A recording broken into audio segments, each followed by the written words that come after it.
자유한국당의 필리버스터 선언으로 여야의 대치가 이어지는 가운데 더불어민주당은 더 이상 자유한국당에 끌려다니지 않겠다. 패스트트랙 법안 법적 처리로 간다. 이런 최후 통첩을 전하고 있고, 한국당은 공수처법 연동형 비례대표제 양대 악법을 반드시 막겠다. 이런 배수진을 쳤습니다. 선거는 5개월여 앞인데 과연 선거법 이 패스트트랙 위에 올려져서 초락 없이 제대로 갈 수 있을까요? 네. 한국 매니페스토 실천본부의 이광재 사무총장을 연결하겠습니다. 총장님 안녕하십니까? 예, 안녕하십니까. 수고하십니다. 네. 자, 갈 길 바쁜 올 마지막 정기국회가 지금 멈춰서 있는데 바로 자유한국당의 필리버스터 선언 때문에 여야 갈등이 깊어지고 있습니다. 자, 한국당의 필리버스터 선언 어떻게 보시나요? 몸싸움 방지법의 일환으로 필리버스터가 도입이 됐죠. 뭐 합법적인 방법이기는 합니다. 다만 과연 우리 그 정치권의 자정 능력이 여기까지인가라고 좀 보고 있는데요. 네. 이 필리버스터라고 하는 게 결국은 이게 결과가 아니고요. 이게 어떤 의제가 국회에서 논의가 되고 있는지를 국민들한테 보여주는 수단으로서 사용되는 겁니다. 2016년도 3월 달에는 민주당이 당시에 그 테러 방지법으로 해서 필리버스터 선언을 했고요. 결과는 새누리당이 단독 의결을 표결 처리해서 의결한 바 있습니다. 결국은 이게 결과를 막는 법이 아니라 국민들이 어떤 의제를 국회에서 다루고 있는가를 보여주고 여론의 판단을 구하는 건데요. 이게 두 가지 법안 외에 청년기본법 등 그 필리버스터를 신청한 게 198건이거든요. 네. 그중에 76개는 한국당이 동의를 했던 법안이 있어서 지금부터는 국민들 또 특히 여론의 판단들이 이 결과를 좀 가늠하지 않을까 이렇게 보고 있습니다. 특히나 국회 선진화법에 따르면 이 필리버스터라는 것은 흔히 말하는 쟁점 법안이 대상인데 지금 민식이법 등 민생 법안이 바로 이 필리버스터에 막혀서 지금 스톱 중입니다. 자, 법사위까지 다 여야 합의로 통과돼서 본회의까지 올라온 상황인데 이 민생 법안 처리가 지금 묶여 있는 거 이거는 뭐 누구의 책임입니까? 본회의 자체를 열지 못하기 때문입니까? 아니면 본회의를 열지 않기 때문입니까? 어떻게 봐야 됩니까? 누구의 책임이라고 하는 잘잘못을 가르기 전에요. 네. 여야 합의로 올려진 법안 처리가 실제 그 물리적으로도 불가능하고요, 시간적으로도 불가능하다는 것을 청취자분들이 좀 아셨으면 좋겠습니다. 이게 일단 국회법을 보면 제적의원들의 3분의 1이 요구하면 24시간 뒤 표결을 실시해서 5분의 3 말씀하셨던 그 177명 찬성으로 필리버스터를 종료시킬 수 있는데요. 네. 이게 다 안건 하나하나마다 강제 종료를 시키는데 하루 내지 이틀이 걸리기 때문에 정기국회 종료까지는 좀 힘들다 이렇게 좀 보고 있습니다. 그래서 제가 지금 20대 국회가 마지막까지 여야 합의 정신이나 이런 그 갈등을 조정하는 능력의 한계를 보여주고 있다 이렇게 보고 있습니다. 그럼 정장님이 보시기에 당장 출구가 있습니까? 패스트트랙도 필리버스터도 멈출 기세가 지금 아니지 않습니까?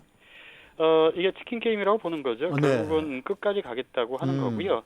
이 이면에는 여러 가지 좀 이야기가 좀 숨겨져 있는 이야기가 있을 수 있어서요. 네. 지금 얘기하시는 여러 가지 그 질문들 중에 그런 얘기들은 제가 좀 꺼내놓아 보고자 합니다. 네네. 그러면 바른미래당의 오신환 원내대표가 얘기한 원포인트 민생 처리 본회의를 열자, 이것은 좀 대안이 될 수 있을까요? 대안이 될 수도 있는데요. 이미 이제 물리적으로 그것도 지나갔다고 봐야죠. 이게 결국은 정기국회나 이런 여러 가지 그 사안들이 있었기 때문에요. 네. 이게 지금 막판에 몰려 있고요. 거의 뭐 지금은 여러 가지 물리적으로 시간적으로 좀 불가능한 상황입니다. 지금 이 상황에 대해서 이인영 여당 원내대표가 협상의 정치, 공존의 정치의 종언을 고했습니다. 자, 어떨까요?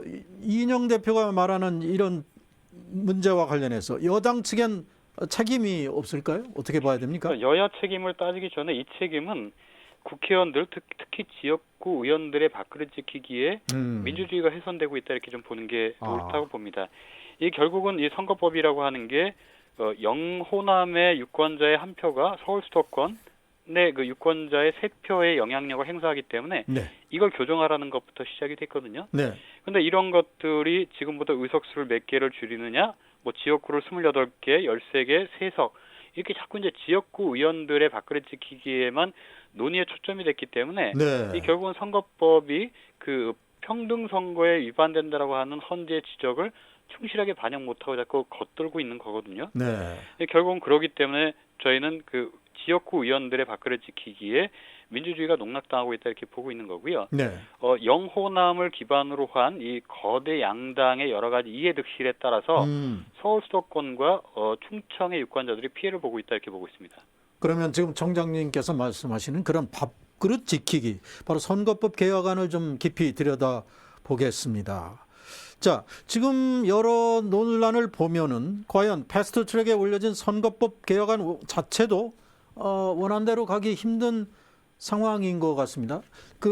이 패스트트랙에 같이 공조했던 이른바 4+1 연합체 내에서도 이 선거법이 합의가 이루어질 가능성이 있습니까? 지금 말씀하신 대로 225대 75 이게 원안인데 240대 60안도 나오고 250대 50안도 나오고 여러 가지 지금 안이 논의되고 있지 않습니까? 안은 논의가 되고 있지만 네. 20대 국회 지역구 의원들은 안 하고 싶은 거겠죠.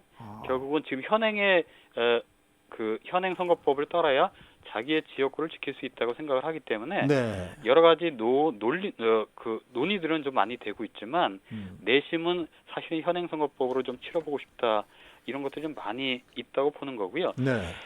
이게 이제 언론들이 얘기할 때 여러 가지 그 정당들의 이해득실을 따지거나 이런 것에 대해서 자꾸 그 시뮬레이션을 하고 있는데요. 제가 정확히 말씀드리겠습니다.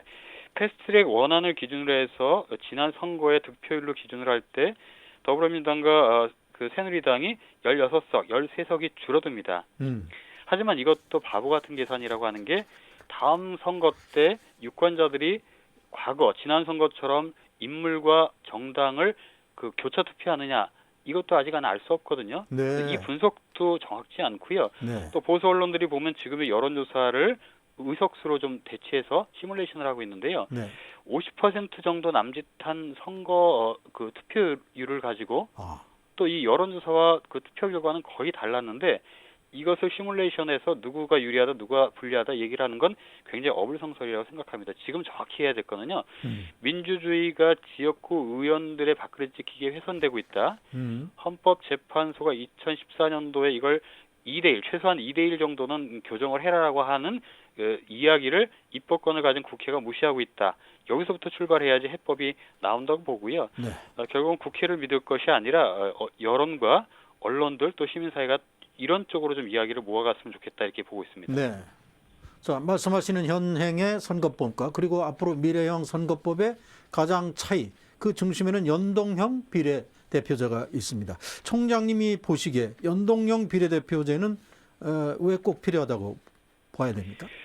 사실은 연동형 비례대표제가 논의되기 전에 지역구를 조정하는 게 먼저 우선이었죠. 네. 지역구를 조정하는 게 먼저 우선이었는데 워낙 지역구 의원들의 그 반발이 강하고 또 특히 현대 사회에서는 비례대표를 좀 확대해주는 그런 측면 이것들이 전체 지역에 대한 균형뿐만이 아니라 계층이나 여러 가지를 비례할 수 있다고 해서 이게 확대하는 측면으로 오고 있는데요. 네. 저희 입장에서 연동형 비례대표제 확대가 아니래도 어찌됐든 헌재가 얘기했던 3대1 이걸 2대1로 줄여라.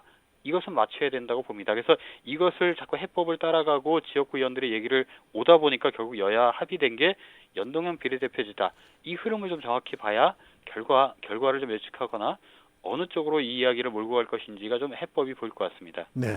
그런데 정당이라는 게 일단 이익 집단이기 때문에 이해관계 득실을 따지지 않을 수가 없을 텐데 그 중심에 또 연동형 비례대표의 중심에 정의당이 있습니다.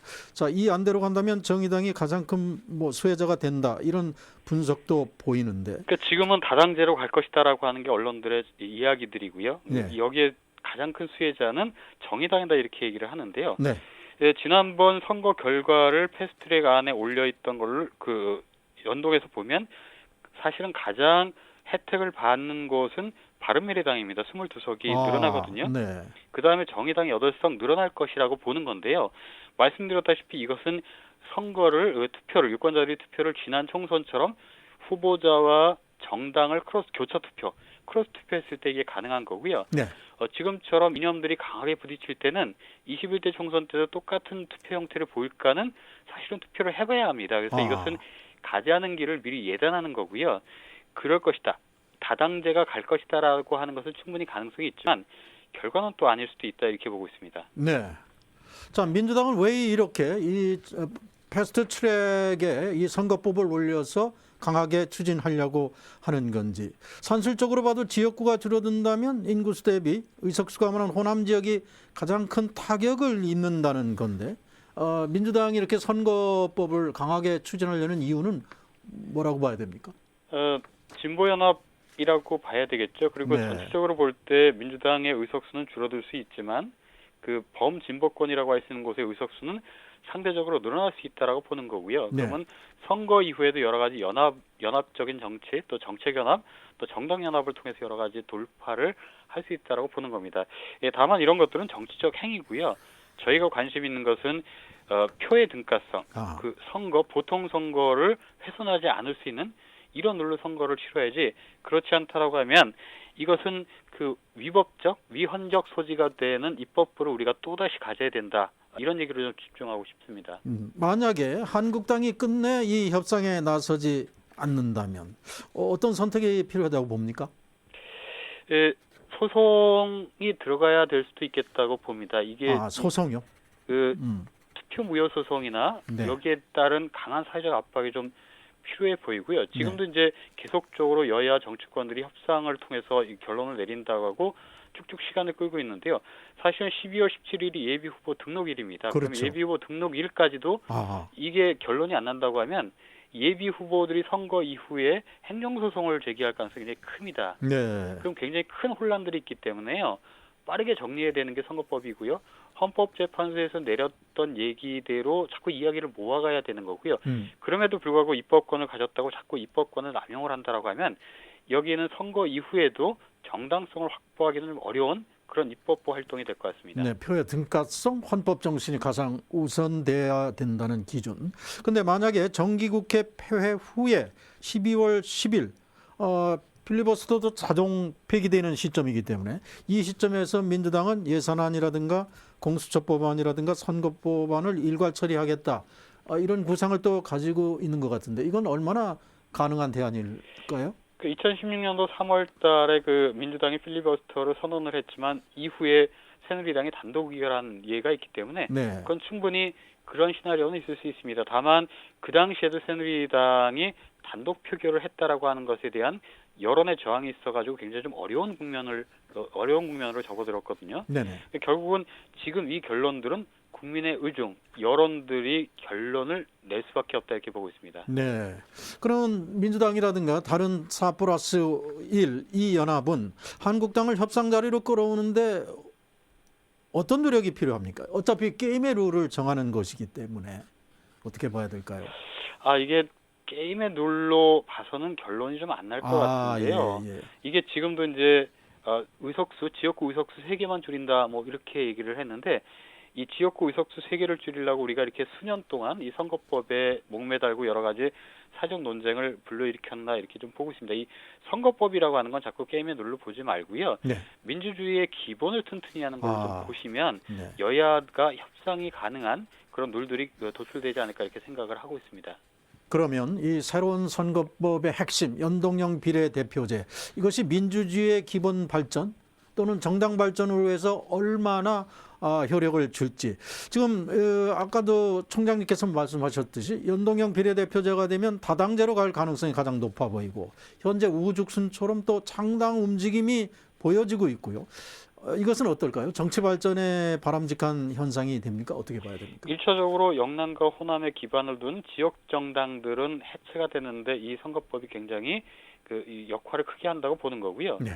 또 이 영호남이 지금의 현행 선거법에 의해서 표의 등가성을 무시한 선거법에 의해서 기득권을 취하고 있다라는 측면에서는 지역 정당을 해체하는 데는 굉장히 크게 기여를 하고 있을 거라고 봅니다. 다만 이 연동형 비례대표 현행대로의 선거 제도로 치른다고 하더라도 이 비례성에 대해서는 문제가 좀 있을 수 있습니다. 그래서 이거 선거법이라고 하는 건 모든 것이 끝나는 게 아니고요. 네. 이 선거 이후에도 계속적으로 어떤 것들이 민주주의의 발전에 기여할 수 있는가를 계속 지속적으로 논의하고 합의해가는 과정이기 때문에 지금은 여러 가지 학계나 그 여론들이나 언론들에서 얘기하는 쪽으로 귀를 기울여서 입법권을 가졌다고 자기 욕심 또 자기 주장만을 하는 게 아니라 열어놓고 좀 토의를 하는 모습을 보여야 선거에서도 그 정당이 좋은 결과를 얻을 수 있지 않을까 이렇게 생각을 하고 있습니다. 네, 지금 한국 매니페스토 실천본부의 사무총장으로 계시니까 자, 여야 정치권에게 당장 협상 테이블로 어떻게 나서라 촉구 한 말씀 해주시죠. 정책과 능력으로 승부를 보셔야죠. 네. 이런 자기 밥그릇 지키기로 하시면 다음 총선 때 굉장히 큰 회초리를 맞을 가능성이 큽니다. 지금은 정책과 능력으로 경쟁을 하시고요. 특히 법안으로 경쟁을 하셔야 다음 총선 때 입법부를 선택받는데 유리할 것이라고 하는 고언을 좀 드리고 싶습니다. 네, 정치권이 지금 사무총장님의 고언에 귀를 기울여 줬으면 좋겠습니다. 오늘 말씀 여기까지 듣도록 하겠습니다. 고맙습니다. 예, 감사합니다. 지금까지 한국 매니페스토 실천본부의 이광재 사무총장이었습니다.